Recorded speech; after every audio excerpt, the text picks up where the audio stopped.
Hey everybody, this is Devin, and welcome to a new episode of Love and Kabbalah.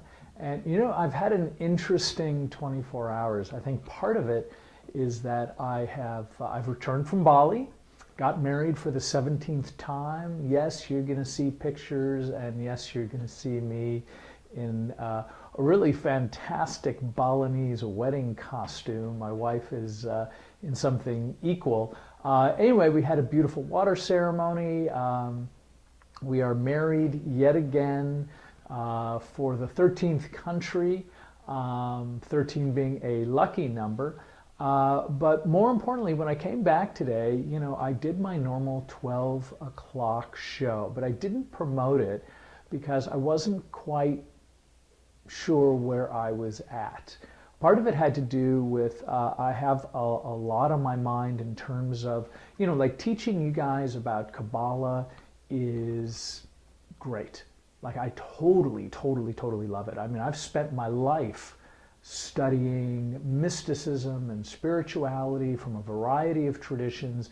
My book collection for this subject matter is insane. It's everywhere, and I've developed an incredible group of people, of mentors and teachers, and people who are like-minded like myself, who I've discussed this stuff with for years.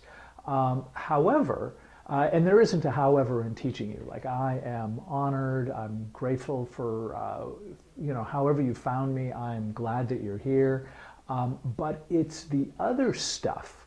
Like, my mission, my goal is to teach spirituality, mysticism, so you find happiness and joy and freedom. But there's sort of like a marketing element and this other stuff that you have to do to compete with other people, and keywords and show times and all kinds of other things, newsletters that make things more complicated, more time consuming, more competitive, which is the stuff that, if I'm honest with you, I don't like doing. And, so my 12 o'clock today was really about, I think, my experience and my misgivings about all of these other things that isn't the teaching. I realize it's just part of the deal. And my feelings about it is, well, my feelings, and has nothing to do with reality, because my lesson ultimately is the Kabbalistic one, is that the more I align myself with the details and the bits and pieces, the more I lose sight of the prize, which is my connection to God and the divine, the higher power, my innermost self. Whatever you want to define it is totally good by me. So I shot it and I watched it, and I liked part of it, and a lot of it I kind of didn't. And so I guess what I'm doing now is the redo of that shoot. I'm not going to do it live because there's still some bugs in Blab and Google Hangouts that I'm having issues with. So I'm going to kind of go back to the old technology, which is just me in front of a camera. I'm going to shoot it and present it, and we're going to do some live discussions in the future where everybody can jump in, where perhaps the video is going to be secondary and the audio is going to be secondary. So that all said, why don't we jump all straight into the 5 love and relationship savers. This week we are working on acceptance. Can you see that? Acceptance, it's a great word, but it's a hard word. If you noticed, all of the things that we're talking about so far in these savers are things that aren't really easy. So when we talk about acceptance, we're not just saying, oh yeah, my husband's a jerk face from time to time. That's great. But it's also like, one of the things that I had done very, very early on in dating my wife is, I said, one day I'm going to wake up and I'm going to want to play the drums and speak French. And in the afternoon, there's going to be a drum kit in the living room, and I'm going to be wearing a beret, and I'm going to be listening to French tapes. And that's who I am. And, many people have heard me say that, and most everybody goes, oh, how charming, how spontaneous. That's great if it's great. The point is that my wife accepts these qualities about me in a real way, in a real practical way. So that means when you get sort of red flags about somebody that you are dating, somebody that you're seeing, somebody maybe that you're even married to, is that those red flags are things where we don't quite line up with each other. So when that happens is there's a moment to accept it. If you're thinking to yourself, you can change this person, or over time they'll be different, or they'll become more special, or more in line with what you believe they're supposed to do, you can probably forget it, because your desire to have them be not who they are will eventually cause friction. So the idea of acceptance is really not just sort of like here and there, let's spot check with this thing that that our loved one does that we disagree with.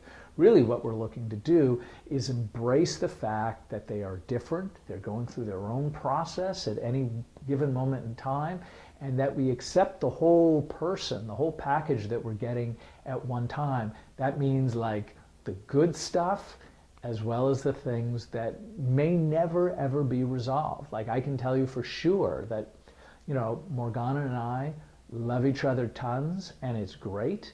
And there's also a point where it's just like we're different people. We are autonomous. We have different thoughts and different feelings. And sometimes we are absolutely like this, and sometimes I'm over here. So, you know, oh, and by the way, for our audio audience, I basically crossed my fingers to show the togetherness, and then I pointed at my thumb. I know you can laugh at this twice. To show our distance. So those kinds of things happen. Ultimately, the acceptance is accepting the relationship for the long term, is accepting the other person and especially their foibles, accepting that we make mistakes and things happen in ways that we don't want them to. And that is ultimately part of life. That is sort of like our Kabbalistic understanding. The cat's climbing on me, so I keep looking down, not at cue cards, but yeah, there you can see the cat's tail. Anyway, lovely black cat who is sort of like my barnacle. Like wherever I go, I'm stuck with her. So how do you deal with ideas of acceptance? As we talked about in class 1, slow down. This is sort of like my best rule of advice of all time, is that, you know, one of the tools that we talk a lot about in Kabbalah is the notion of when you have a feeling that you don't run with it, you don't react to that feeling.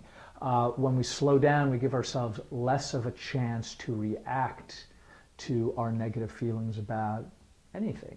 So when we want to not accept, when we want to nag, scold, and complain and punish the person that is across from us, it is a great time to slow down as an action.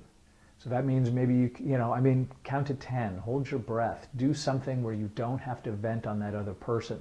Take that information to somebody else who's not emotionally invested in the outcome. That could be a therapist, it could be a coach, it could be a good friend whose opinion you trust.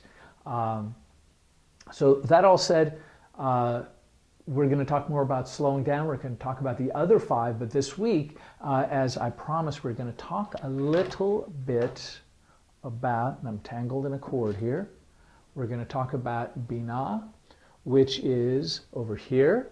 It's basically the highest form of receiving, and it's also connected along these other paths, which means it still gives.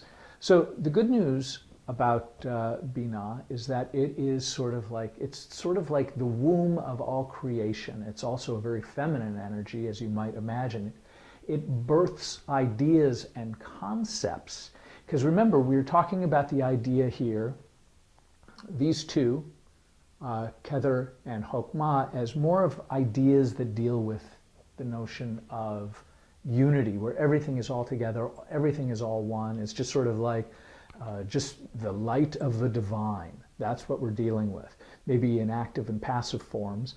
And Binah is the first time things kind of start getting rooted out and separated into different things. So on the one hand, she is the birther of all creator.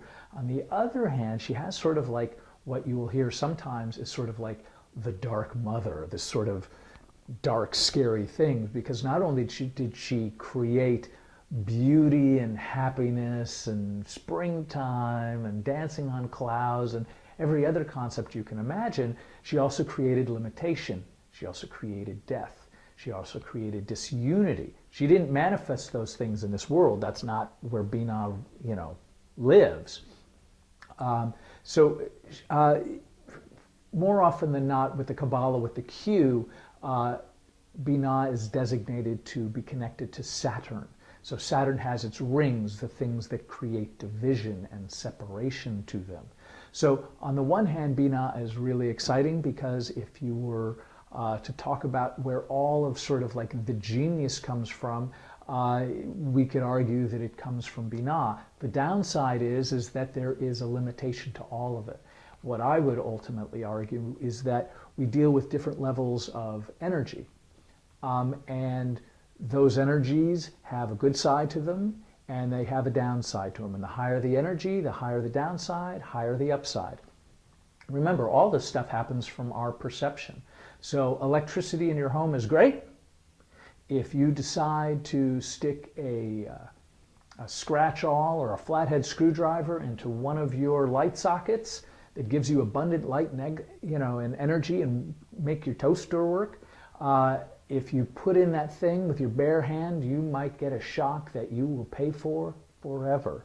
So the idea here is that you've got a lot of energy with Binah. That's sort of like a starting point of your manifestation. And so it is a great thing. This is the first level of understanding. That is its technical name. And so we're going to leave it at there. Remember, when we talk about the spheres, we are walking down the tree. We're talking down Kether Hokmah, now Binah over here. And we are slowly marching our way down the tree to understand how it all manifests down where we are, where we live our lives on a daily basis. Remember, we are talking the tiniest, tiniest, tiniest crumb of each one of these spheres. We're going to have more next week, and we're going to talk about our next of the 5 love and relationship savers. Looking forward to your questions and your thoughts. Thank you so much for your kind letters, and I will look forward to seeing you all very soon. Mwah! May love be with you.